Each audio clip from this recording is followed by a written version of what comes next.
الرحمن الرحیم۔ گزشتہ سبق میں ہم نے جملے کے صحیح اور مکمل ہونے کے بارے میں اور ناقص جملے کے بارے میں کچھ باتیں بتائی تھیں، جس کو ہم نے مرکب تام، جس کا ایک نام تھا جملہ مفیدہ اور دوسرا تھا مرکب ناقص، اس کا نام تھا جملہ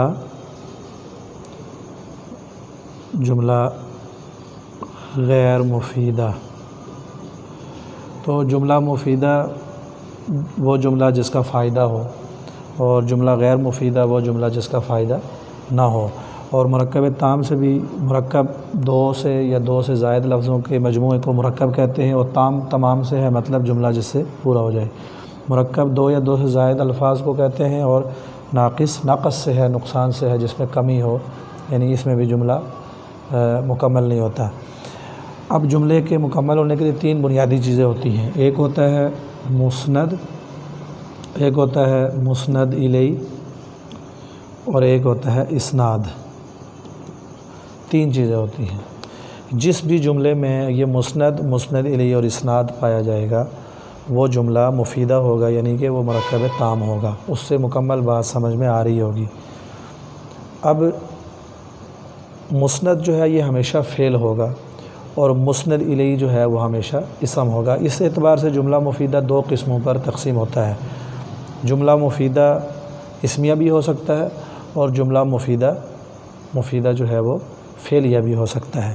ہم اسمیہ کو اگر لیتے ہیں تو القلم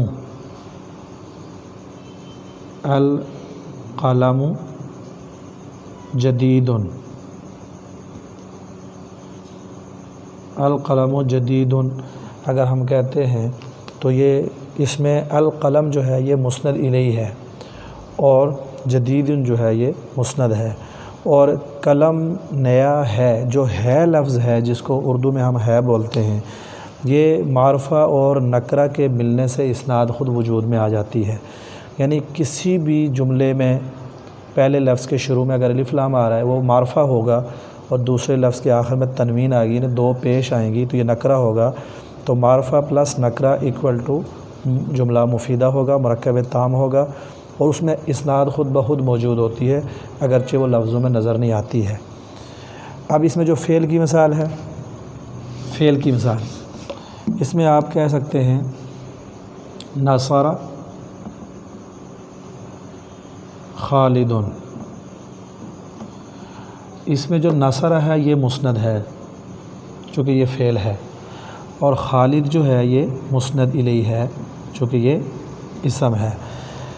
تو مسند فعل ہوگا، اور مسند الیہ جو ہے یہ اگر فعل فاعل کا جملہ ہے تو فاعل مسند الیہ ہوگا، اور اگر مبتدا خبر ہے جو پچھلا جملہ تھا القلم جدید، تو اس میں مبتدا جو ہے یہ ہمیشہ مسند الیہ ہوگا، اور خبر جو ہے وہ مسند ہوگی۔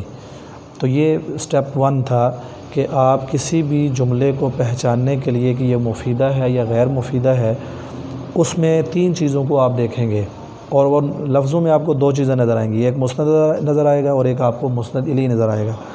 اگر اس جملے میں مسند ہے اور مسند الیہ ہے اٹ مین کہ وہ جملہ مکمل ہے، لیکن اگر مسند ہے مسند الیہ نہیں ہے، اور مسند الیہ ہے اور مسند نہیں ہے، تو اس کا مطلب یہ ہے کہ یہ جملہ مکمل نہیں ہے۔ میں نے اس کی کچھ مثالیں اور آپ کے سامنے رکھنی ہیں، جیسے آپ قلم کو لے لیں، قلم جدید۔ اب قلم جدید میں قلم کے آخری لفظ کے آخر میں بھی تنوین ہے، اور جدید کے بھی آخری لفظ کے آخر میں تنوین ہے۔ اب یہ اس پر یہ بھی نکرہ ہوا اور یہ بھی نکرہ ہوا، تو دو نکرہ ایک جملے میں جمع ہیں۔ جب دو نکرہ ایک جملے میں جمع ہوتے ہیں تو وہ جملہ کامل نہیں ہوتا ہے، مفیدہ نہیں ہوتا ہے، وہ غیر مفیدہ یعنی ناقص ہوگا، چونکہ اس میں نکرہ تو ہے لیکن اس میں معرفہ نہیں ہے۔ تو معرفہ کے نہ ہونے کی وجہ سے یہ جملہ جو ہے یہ مکمل نہیں ہوگا۔ اسی طرح ہم اگر کہیں البستان الجمیل، الجمیل، البستان الجمیل اگر ہم کہتے ہیں اس میں بھی الف لام پہلے لفظ کے شروع میں آ رہا ہے، الف لام پہلے لفظ کے شروع میں آ رہا ہے، تو البستان یہ موصوف ہوا اور الجمیل اس کی صفت ہوئی، تو یہ بھی معرفہ ہے اور یہ بھی معرفہ ہے۔ دو معرفہ ایک جملے میں موجود ہیں لیکن نکرہ نہیں ہے، تو نکرہ کے نہ ہونے کی وجہ سے یہ جملہ ہم یہ نہیں کہہ سکتے یہ مفیدہ ہے، یہ جملہ غیر مفیدہ ہے، چونکہ اس کا پارٹ 1 موجود ہے، اس کا پارٹ 2 موجود نہیں ہے۔ یہ امید ہے آپ کو جملے کے بارے میں جو 2 اہم ترین چیزیں تھیں جملے کے صحیح ہونے کی اور جملے کے صحیح نہ ہونے کی، وہ آپ کی سمجھ میں آ چکی ہوں گی۔ اگلے سبق میں پھر ہم اس کی مزید 4 قسموں کو بیان کریں گے۔ السلام علیکم ورحمۃ اللہ۔